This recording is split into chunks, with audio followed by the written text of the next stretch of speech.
Good evening. My name is Summer, and I am a real deal alcoholic. Welcome to Big Book Compendiums. The spiritual life is not a theory. This is our Friday night, 8 p.m. Eastern Standard Time, 5 p.m. Pacific Standard Time, intensive deep dive into the Big Book of Alcoholics Anonymous. And we Agnostics on the middle of page 48. We have a special guest here tonight that is going to be facilitating with me, and we are going to be learning a lot from. His name is Derek G. And if you'd like to unmute Derek and introduce yourself, tell us a little bit about yourself. We'd love that. Go Great. ahead. Derek Alcoholic. What up, my people? What up, y'all? Y5. What's going on? A little bit about me. I have been through this 12-step process and led to a spiritual awakening with a patient sponsor and a loving and caring God. And I'm excited about being here with you guys tonight. It's so fun to dive into our literature, and I enjoy it. So thanks for having me, gang. Thank you for coming. It's my honor and pleasure and privilege to have you here with me tonight. Can't wait. All right, folks. So we're on the middle of page 48. And we're at the reader, and I'm going to start to read, and then we'll stop, and I'll hear a little bit from Derek, and we'll see what's up. All right, guys, here we go. The reader may still ask why he should believe in a power greater than himself. We think there are good reasons. Let us have a look at some of them. The practical individual of today is a stickler for facts and results.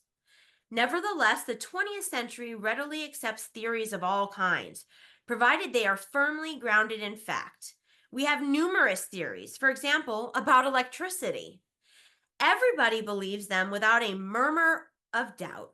Why this ready acceptance? Simply because it is impossible to explain what we see, feel, direct, and use without a reasonable assumption as a starting point. All right, Derek, do you have anything to say on these two paragraphs? Sure, and I love the way that Bill and the first 100 are walking us into this. You know what they're doing for me, and what they did for me in this section of the book is showing me how I had faith, but didn't realize I had faith. You know, and I love the way that the approach to it was, first it starts off with a question to ask yourself, like, why should I believe in a power greater than myself? And then he kind of on a slide just says, we think there's good reasons, knowing that again, really we've been doing this our whole lives. We've really always believed in some form of power greater than ourselves, whether we acknowledged it or not. You know, then it moves us into the first concept of it, which is electricity.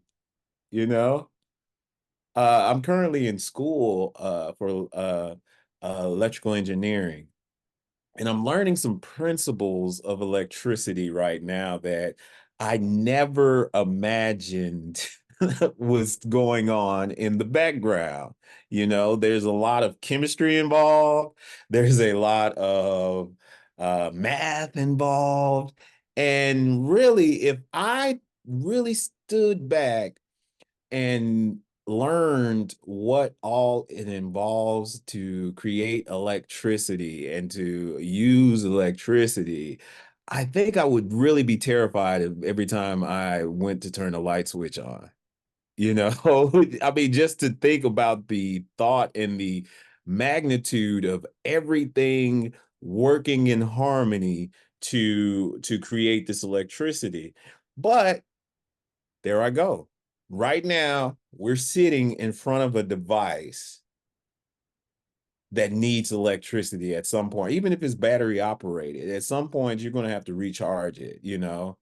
And no one is cranking a generator while we're doing this. No, no one is, thinking about, oh my goodness, do I have enough volts and or enough amps, or is my wattage strong enough? No, we're just enjoying being in a meeting of Alcoholics Anonymous, being in a meeting at what 8:10, in the evening, and no one's even concerned about whether electricity is going to stay working without our influence. And I love that Bill says, let's use that look as a starting point. Let's start there. Let's start with electricity as a power greater than ourselves that we trust and rely on without any murmur, without any prejudice, without any negative dictation, you know, just accepting that we can use it without having to influence it, you know? And I love that's how we kicking in. What about you, Summer? Oh, thank you, Derek. Yeah, I second that.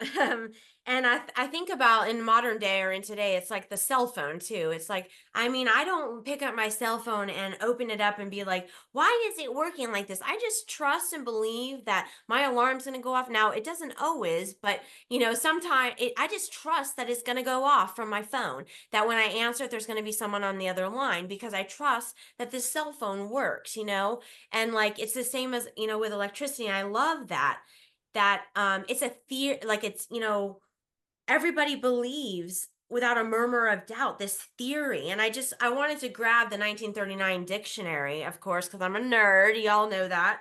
And the theory, oh, I had the page. So theory is a phenomenon. We know that from the big book, right? A speculation, hypothesis. You know that what hypothesis is, Derek, like an assumption, right? From your studies on school. So it's an assumption. And hence here goes the name of our meeting. The spiritual life is not just a theory. Like these are the theories, like the theory that the cell phone is gonna work, right? Like it's gonna work. I don't know what's inside of it. I have no idea how the moving mechanisms go. And I've never asked anyone before I bought it, hey, can you open that up and show me how those things work? I just buy it. I pay the $1,000 and well, I don't pay 1,000, but I go on a plan and I get the phone and I have it at home and I just trust that it's gonna work. And even when the lights are out at my house, when the electricity has gone out, I still have such faith. I turn the switch just automatically. That's how my faith is. I automatically just turn the lights on and then I'm like, oh yeah, the lights are out. They've been out for 2 days. We had a hurricane here. And I'm like, but that's just how it is. It's like we turn on the lights and we think that they're going to turn on. They're going to turn on. But why can't we have this same faith in a higher power? Is it just because that higher power we can't see, feel, or touch?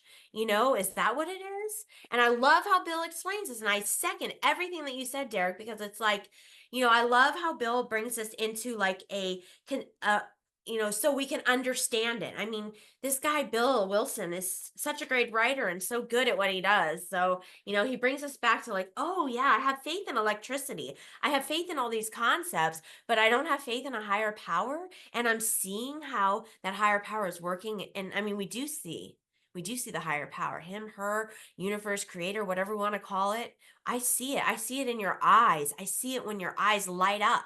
I'm seeing those things. But sometimes I still can't have that faith. Anything else, Derek? Yeah, I think you said it. I think you said it phenomenal. Even right now, you're Yeah, sitting in a chair that you probably could pick up and throw, you right. know, but wherever you're sitting, it is supporting your weight. It is supporting your being enough for you not to even have any fear or any type of doubt that when you sit in it, it's going to support you. Hmm. These are, and I love them because they're little examples of faith, and through those little examples of faith, I can build more faith, you Mhm. know? I could really use those small things like, um, walking up the stairs. There's been many a times I've walked up those concrete stairs and just said to myself, "Oh no, I hope it doesn't collapse and I fall." There's been many, and I've got upstairs. And then there's even times I don't even think about walking up and down the stairs because that faith is so programmed in me. I can operate without any thoughts or any influences that it's going to work.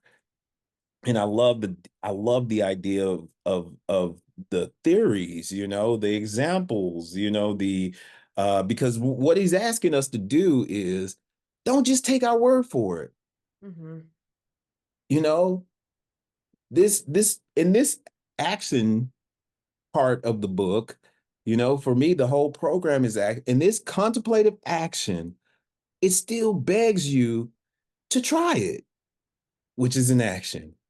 Mhm. Try it. Try the faith. You might be in a situation right now that you need that electrical shock. Like, what is it, the cardio, grams that clear, you Oh, might yeah. need, yeah, you Mhm. might need that electrical shock to a lifeless situation you're going through right now. Try it. Try it. Try to create that concept of this needs life. Power out there, give it some shock, give it some electricity, give it that kick, you know, and then thank them. Thank it. Thank whatever that power is. Yeah. Back to you. All right. That was awesome. That was awesome. And I love how you said try is an action word. Try is an action word. And we discussed back on page 47, or I think it was 47, are we willing to believe? Willingness is not just, oh, yes, I'm willing, I'm willing. That's an action word too, like being willing. That takes action. How are we going to be willing? How are we going to try? Not just by sitting and, just sitting and doing nothing. Like, our higher power wants to see that action, right? And and wants that action to be behind it. So I love that you said that. Awesome, awesome explanation, Derek. All right. Moving on to the next paragraph. It's on everybody. So everybody, bottom of page 48. Everybody nowadays believes in scores of assumptions for which there is good evidence, but no perfect visual proof. And does not since science demonstrate that visual proof is the weakest proof? It is being constantly revealed as mankind studies the material world that outward appearances are not inward reality at all. To illustrate, the, the prosaic steel girder is a mass of electrons whirling around each other at incredible speed. These tiny bodies are governed by precise laws, and these laws hold true throughout the material world. Science tells us so. We have no reason to doubt it. When, however, the perfectly logical assumption is suggested that underneath the material world and life as we see it, there is an all powerful, guiding, creative intelligence right there, that there is an all powerful, guiding, creative intelligence right there, our perverse streak comes to the surface, and we laboriously set out to convince ourselves it isn't so. We read wordy books and indulge in windy arguments, thinking we believe this universe needs no God to explain it. Were our contentions true, it would follow that life originated out of nothing, meaning nothing, and proceeds nowhere. Or, I'm sorry, that life originated out of nothing, means nothing, and proceeds nowhere. Derek, the floor is yours. Oh wow, and again, we're stepping into ideas and conceptions of the faith we already have, you know, and then it starts with this picture. It says, "Does not science demonstrate that visual proof is the weakest proof?" Let's go here. Let's say I walked up to you and say, "Hey, you know what you're looking at, baby? You know what you're looking at? You are looking at 70% water, baby. That's what you're looking at right here. That's all right in your face, baby. Seven, you would look at me be like, "Oh, I'm not. I'm looking at a guy who, might need to get to the gym a little bit more often, but that's who I'm looking at, but is not again, we are all created up of 70% water. That's the truth. That is the truth. The human body is. But visually, we don't see that 70% water. We see muscle, skin, we see legs, arms, nose, eyes. That's what we see. And science is telling us, yeah, those things are there. But underneath it is water. It's the base of it. Then let's move on to faith, right? If you don't own a vehicle, I'm sure you've rode in some type of vehicle. And I'm sure that on your way to work, on your way to wherever you're going, you've crossed over an overpass or you crossed over a mix master, or we call them in Atlanta spaghetti junctions. They're like these twist and turn and they go way in the air. I drive over those without ever wondering, what if one of the molecules in this prosaic steel girder decides to not participate in the laws that were created for it, and it decides to go off and drink? I'm just being real. I've never thought that. Like, what if one of those molecules are an alcoholic and it decides to go off and drink and we all collapse on this bridge? That never crossed my mind.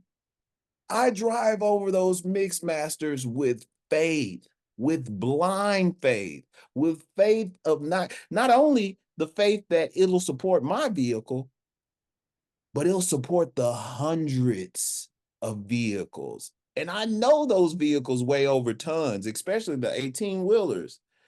It'll support the hundreds of vehicles. With that, I have the faith to believe that. I don't question it. I Mhm. just drive, you know? And that's another picture. We're getting it. But when you tell an alcoholic like me, who's faced with let's be real, who's faced with a life problem. Oh, I need money tonight. Oh, I need this situation to be handled right now. And you tell me trust and rely on God. That's where that perverse streak jumps up. Cause see, you don't get it. I need this done right now. That's where that perverse streak jumps up that Bill's describing here, you know?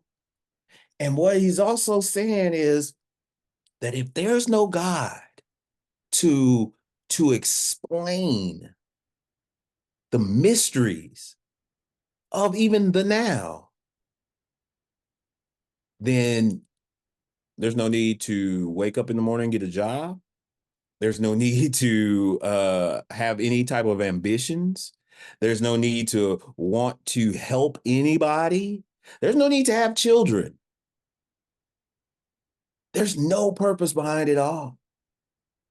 But yet, we all do those things. Why? Because we believe those things are directing us to a goal, to the end game.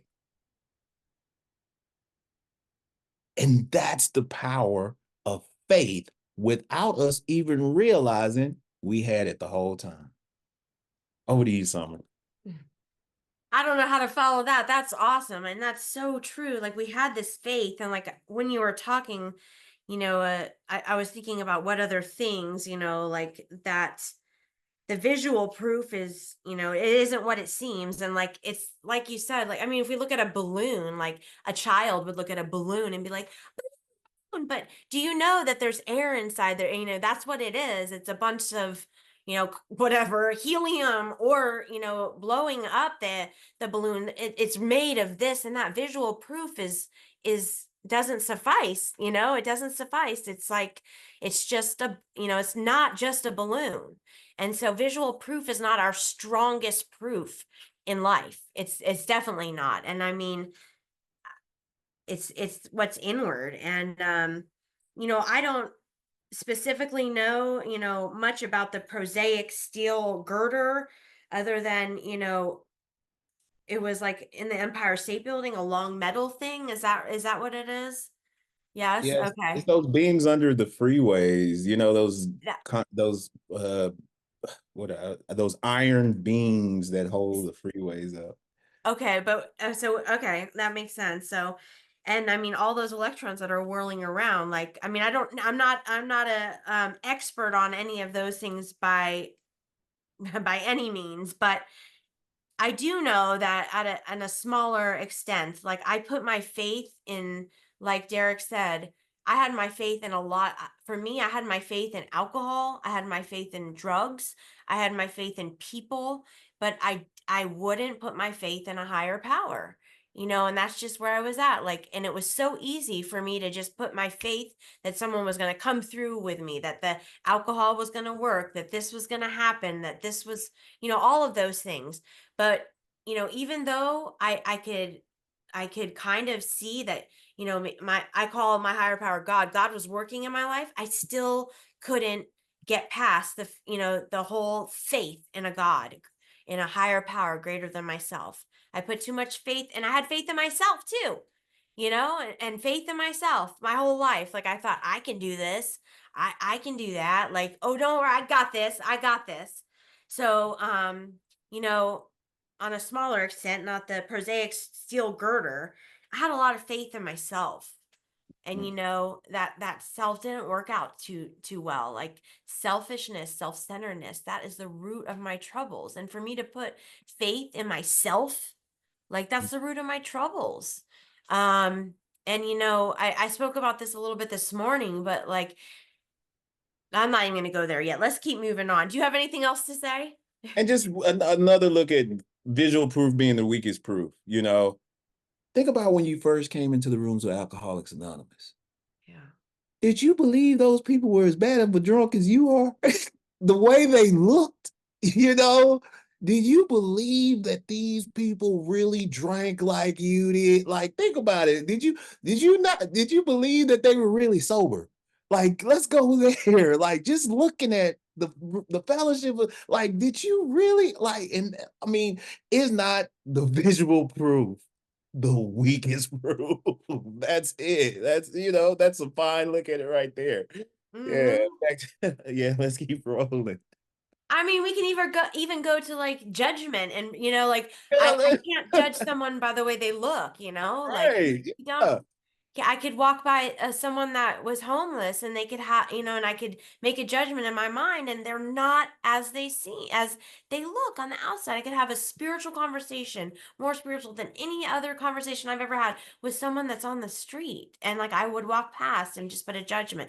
We cannot go by visual, proof, right? I mean, I don't know Right. why I went on that tangent, but that made me think of, like, outward appearances You are go. that's not, it's an inward job, right? And it's not outward appearances. Yes, I didn't think I didn't think looking at Bill's story the first time by myself, I did not think I would identify with Bill at all, Mm-mm. you know? But when I looked beyond the physical features and I got into the thinking and the Hmm. emotions and the way he responded to those, Derek, visual proof is the weakest proof. I Hmm. love it. I love it. I love it. Yeah. Amen. All right. That's awesome. Okay. All right. If you're all good, I'm going to keep reading on. Good? Okay. Everyone good here? All right. Awesome. Instead of regarding ourselves as intelligent agents, spearheads of God's ever advancing creation. I love this line. Sorry. We agnostic and atheists chose to believe that our human intelligence was the last word, the alpha and the omega. the beginning and end of all. Rather vain of us, wasn't it? All right, Derek, I'm going to let you lead with this. Go ahead. I'm going to look up a word if you Okay, have anything. Okay. okay, get busy. I love it. You Mhm. know, to to again rightly size ourselves in this vast universe, in this vast world, to rightly accept a place and think that all the things that were granted to me were God given. Instead of me looking at it like that, I like to think that, hey, if I don't do it, it can't be done. I'm not putting my faith in some invisible creator out there that I'm hoping will have me in its eyesight when all these things are going on in this world, all the wars and all the brutality, the violence in our streets, instead of me thinking that, well, Derek, maybe God wants you to jump into action right here, bro. Maybe God's will for you is for you to help those people who are suffering in the war. Maybe he wants you to send them some food, send them some cleaning, some body hygienic items, Maybe he wants you to, send them a pair of socks, Derek. They might need some socks. Maybe he wants you to instead, I'll stand back and be like, nah, they shouldn't be at war. I know what's best. If they would just do this and behave like this, they'll be fine. Nah, see their neighbors. Nope, nope, nope. If they would just live and let live, they'll be okay. I know what's going on over there. I will waste my time thinking of what they should and shouldn't do instead of jumping into action and helping and Mhm. helping. you Mhm. know and isn't that vain that I'm so selfish that I could think I know what's right and what's wrong for those people instead of helping? Isn't that pretty vain? Really self-centered? Really self-seeking? But I never looked at it like that. I never looked at it. And it's also introducing this idea of not to try to manipulate that power. It says instead of us regarding ourselves as intelligent spearheads of God's ever advancing creation. I think I had that all wrong my whole life. I think I was always supposed to pray and tell God what I want, and God did what I want, instead of asking God, what would you have me do in this situation? You know, I love it. You found that definition, Summer? I did. I did. I found 3 of them actually. So, um I looked up spearheads and not it says leading forces, the driving force in an endeavor. So instead of regarding ourselves as intelligent agents, so an agent is a collector of information or a data collector, spearheads of God's ever advancing creation. So spearheads, sorry, I should have put in what it is a leading force. So instead of regarding ourselves as intelligent collectors of data or leading forces of God's ever advancing creation, we agnostic and atheists chose to believe that our human intelligence was the last word. So instead of being, a worker among workers, a collector of information, a leading force in God's advancing of his creation, we chose to rely on who? Summer, me, selfish, self-centered, and self-seeking, and all the above. And another, and I know we probably, some of us may know what this means, but rather vain of us, wasn't it? And in the little big book dictionary, it says for vain, sorry, I lost it already, but I thought it was interesting that it also says unsuccessful, fruitless, futile. It does mean prideful and conceited, which I thought for sure, but on page 49, it also means fruitless, unsuccessful. So that's where we're at in 49. So, I mean, rather unsuccessful of us, wasn't it? Rather, prideful, rather conceited of us. Like, again, for me, I put all my reliance in Summer. Summer can get this done. I'm going to be able to do this. But this is the new idea. It talks about we agnostics, and we haven't covered it totally, but we put our old ideas beside us or aside of us, behind us, away, and we adopt new ideas. So the new idea is to regard ourselves as intelligent data collectors, leading forces for God, for his ever advancing creation. But instead, what do? We rely on ourselves. So that can change. And, as we put our old ideas behind us and we adopt these new ideas, things are going to change. As we put that action into action, things are going to change. That's really all I have. You have anything else, Derek? Yeah. I think that's great. Yeah. I think that's Okay. phenomenal. This next paragraph's the doozy. It's the doozy. All Yeah. right, here we go. You want to read it? You want to read Sure, it? Or I'll you want read me it. Yeah. to? Yeah. Okay. We who have traveled this dubious path beg you to lay aside prejudice, even against organized religion. We have learned that whatever the human frailties of various faiths may be, those faiths have given purpose and direction to millions. People of faith have a logical idea of what life is all about. Actually, we used to have no reasonable conception, whatever. We used to amuse ourselves by cynically dissecting spiritual beliefs and practices when we might have observed that many spiritual minded persons of all races, colors, and creeds were demonstrating a degree of stability, happiness, and usefulness which we should have sought ourselves. Mhm. Yeah, you want to kick us off this time, Summer? Sure.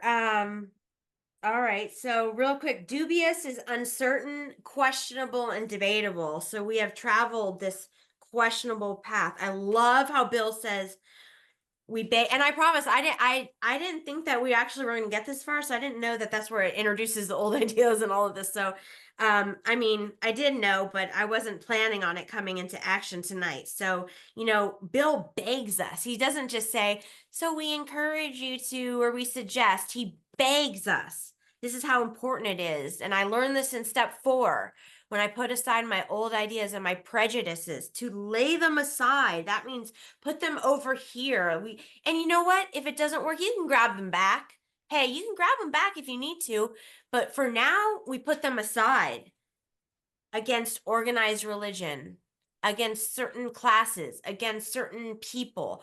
All that stuff goes hand in hand, because guess what? We can learn a lot from them. We can learn a lot from organized religion. We can learn a lot from different religions, spiritual people, different races, different tribes, different everything. You know, um and this is what I talked about this morning, was that I came from coming with 6 years of having dry time, being in missionary ministry work, and only knowing that way. And I had my eyes open to, thank goodness and thank you God, to a new way of life when I came into AA.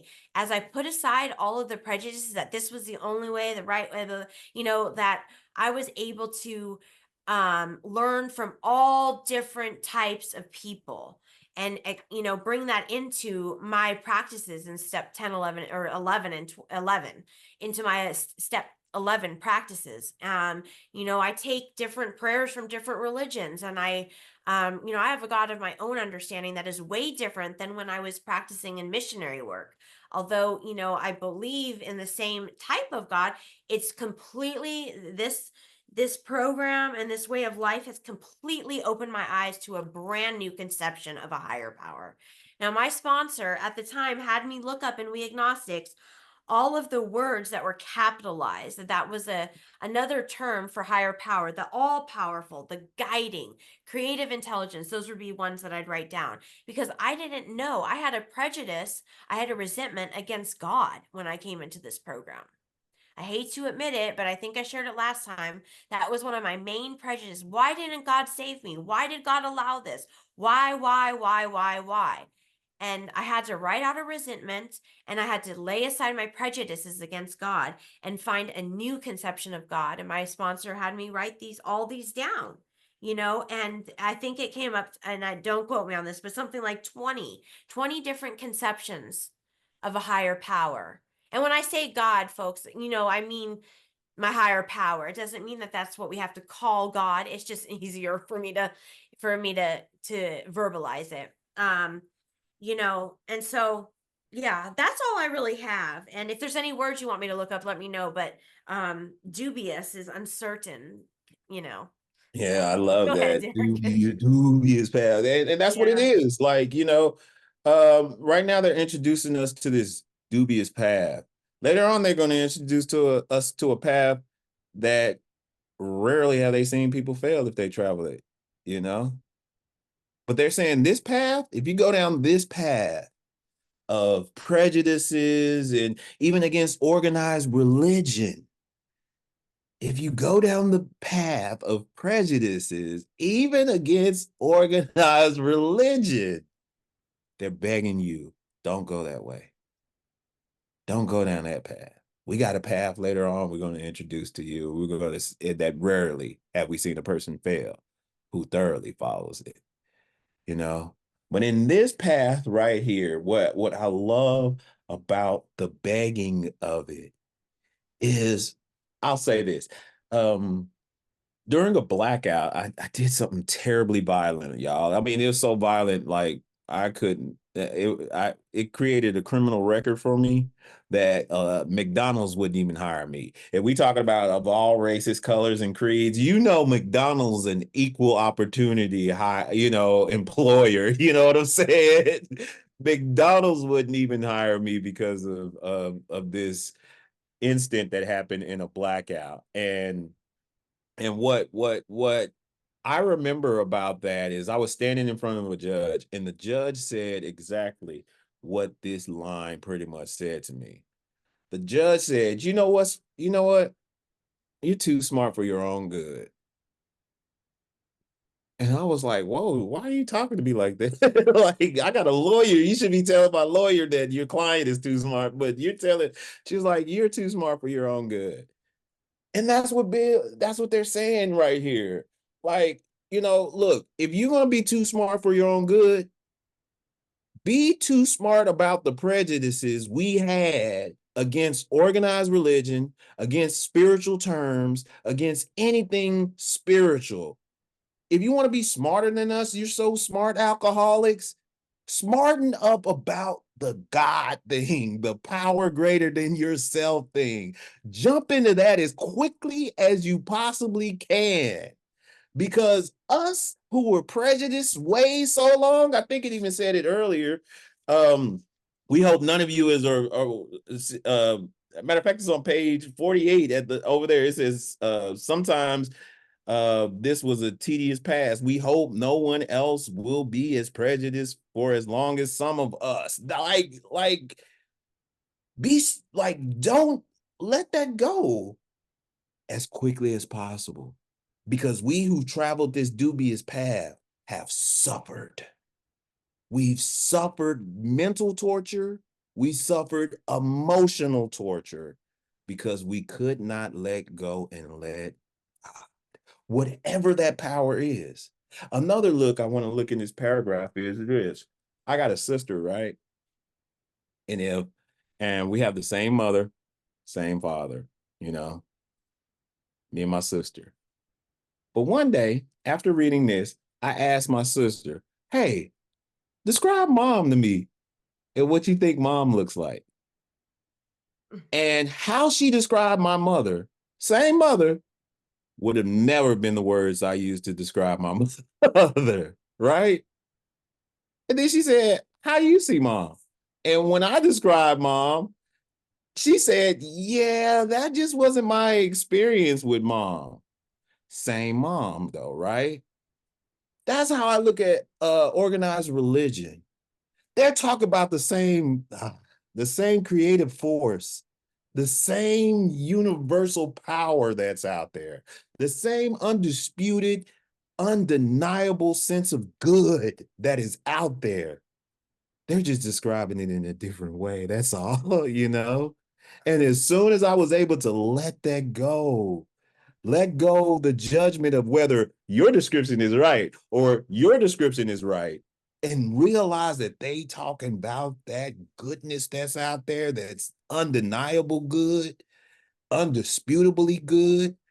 That's when I was like, okay, I can lay that aside and learn something from you, you know? And again, this type of process, you know, well, it actually told you why I was able to do that, and why they beg you not to do that, because it says in that respect, alcohol was a great persuader on page 48. Alcohol was a great persuader. After I got my butt whooped by alcohol, Mhm. I was willing to lay aside all these prejudices. I was willing to say, okay, we're talking about the same power. Let's go. We're talking about the same power, right? Right, Summer? Yes. And that's why step 1 is so important, like you said, alcohol is our it was the greatest persuader, like, or, step 1 is so important. We have to come to that point in order to have no other choices, right? Like AA is at the end of the block for me. Like I tried rehabs, I tried church, I tried psychiatry, I tried this doctor, that doctor. I wasn't like right when I, went into detox, I wasn't like, "Yay, we got AA, yay." No, I tried everything else, right? And I shared this morning, I don't know if you remember, Derek, but like I was the last person that they thought would ever make it to AA. They were like, because I was like, I don't want to read that big book. I don't want to do that. But I mean, it's the last it's so important to come to a bottom, and it doesn't have to be a bottom with alcohol or drugs. It can be an internal bottom, just where we're done. We can it doesn't have to be the same bottom as someone else. You don't have to lose your car, home, job, all that. It can be an internal bottom where you're just like, this is it. I'm done. And all we can do is reach for a higher power. I don't know if that makes sense. Do you have any other comments, Derek? Oh yeah, that makes all the great sense in the world. And again, these are all questions we say to ourselves. We're all asking ourselves. If you're going through a life situation right now, and it's involving somebody else, and it's involving you trying to control and manipulate and make things work out the way you think they should work out, try laying that aside, accepting them for who they are, and trusting that God is in control. And that's so tough for a guy like me to do. Cause I used to talk myself out of tickets, talk myself, and I mean talk my way out of so many situations because I think I had the brain power to do that. And now to accept things for what they present themselves to be and not try to control it, but look inwardly and say, why is this affecting me the way it is? Why is this eating my lunch? I am not the alpha and the omega. Mm. I will let this situation be. I got a friend who's he's a Christian, and every time a problem comes his way, he said, "Oh, looks like a Jesus crisis." So he just quickly turns it over. Like that's how he turns things over. But again, whatever makes you comfortable, whatever you can say, that's his little quote. But whatever quote you can say to yourself, remember, this is all personal. This is all personal. I tell guys I take through this process, look, bro, none of this means anything until it means something to you. Make it personal. whatever little cliche, whatever little knack you have to give yourself to turn it over to this infinite presence out there. Try that and share it with share the outcome with the Fellowship of Alcoholics Anonymous because we need those miracles in our lives. Thank you. Yes. I'm going to Yeah. piggyback on one thing you said when you were talking about, being, you basically said like what it talks about in the 12 and 12 being disturbed. And I wanted to read that every time that we are disturbed, no matter what the cause, there's something wrong with us. It's not the other person. I can be disturbed with Derek because whatever, whatever the reason is, he drank his coffee some weird way. Yeah, I don't know. Whatever he's insinuating at the time, but it's because there's something going on with me. And like till I can come to that and to that place, it's going to be a lot of resentment, judgment, and outward, actions that aren't really positive. But when I heard that was a spiritual axiom, like it's almost like all the paradoxes that AA has. You surrender and you gain. Like you surrender. I think that was weak, but you gain when you surrender. When we're disturbed, I mean, when someone else is disturbing me, that's because I'm disturbed. That's because there's something going on with me. And there's so many other paradoxes and upside down things in the AA steps, traditions, and concepts, and it's amazing. Derek, I want to ask you if you have any concluding thoughts because I'm looking at the next page on page 50, and it's kind of a great way to kind of stop because we're going to talk about instead of about the human defects. So we're going to seize our facilitation. But if you have any closing thoughts, I'd love to hear them. And I love the way you just closed, um, of course. I love our big book. Oh Yeah. my goodness. I love it. Never before have I found a book that speaks directly about me that was written. It's this autobiography, right? You know what I'm Mm-hmm. saying? Like never before. But I challenge you guys. I challenge you not to just be a first legacy member of Alcoholics Anonymous. We have 12 traditions. Those 12 traditions have changed my life. You're talking about a new way to practice another level of humility, how to really step outside of this that's you're living inside of those 12 traditions and the 12 concepts. We have 3 legacies with the same passion that we're studying this book. There's 2 more legacies. Become passionate. I challenge you to become passionate about it because service, I was blessed to be in service as a GSR for my home group. Oh my goodness. You want to talk about another level of spiritual principles, Mm-hmm. you know, to actually put these things into practice. Our common welfare should come first.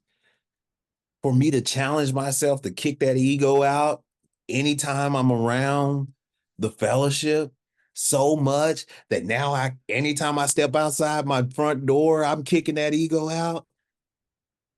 It kicks it up. It kicks Mm-hmm. it up so much. I challenge you. I see that you're passionate about our big book. I am too. I love it. I love it. I could eat it Mm-hmm. up all day. Just challenge you. We got the 12 traditions and the 12 concepts. Yeah. Watch that level turn up. And don't, again, lay aside all Mm-hmm. prejudices you might have about it, Just gonna say that, yeah. lay aside all prejudice, all the 12 concepts were written by lawyers, so it's gonna put you to sleep. Oh my Mm-mm. goodness. Nope. Look, oh my goodness. I'm telling you, the level of what I'm gonna say this. The word anonymity has so much value to me, but it also showed me that I didn't know I was an alcoholic before I was an alcoholic. Did y'all know that y'all were alcoholics before y'all came to the rules of Alcoholics Anonymous, right? No. So just like I didn't know I was an alcoholic, we're interacting with people in that real world out there that probably don't know that they alcoholics too. On our jobs, at the grocery store, at ball games. And what those concepts did for me was showed me how to allow anonymous alcoholics out there stay anonymous alcoholics out there and front them the same love and space that was fronted to me until I found the rooms of Alcoholics Anonymous. Mhm. You know, that's what the 12 concepts showed me. Mhm. You know, I'm so grateful for it. So again, that's a little challenge from Derek. We got two more legacies. And I think they're gonna kick up something later on about it. But again, two more legacies. I challenge you to lay aside all prejudices about those other two legacies and find that love for them the same way we found this love for this text right here. Still learning to be humble, trying to stay teachable. Thanks for inviting me, guys. Thank you, Derek. And yes, there is a 36 principle program, right? Right. 36 principle, 12 36 books. step, 12 tradition, 12 concepts. And I echo everything you just said. Thank you so much for being here tonight. Yes, heart. I don't know if I'm making it right. I'm gonna stop the recording. Don't go anywhere. If anyone has any questions, we'll open up the room. The recording's gonna stop.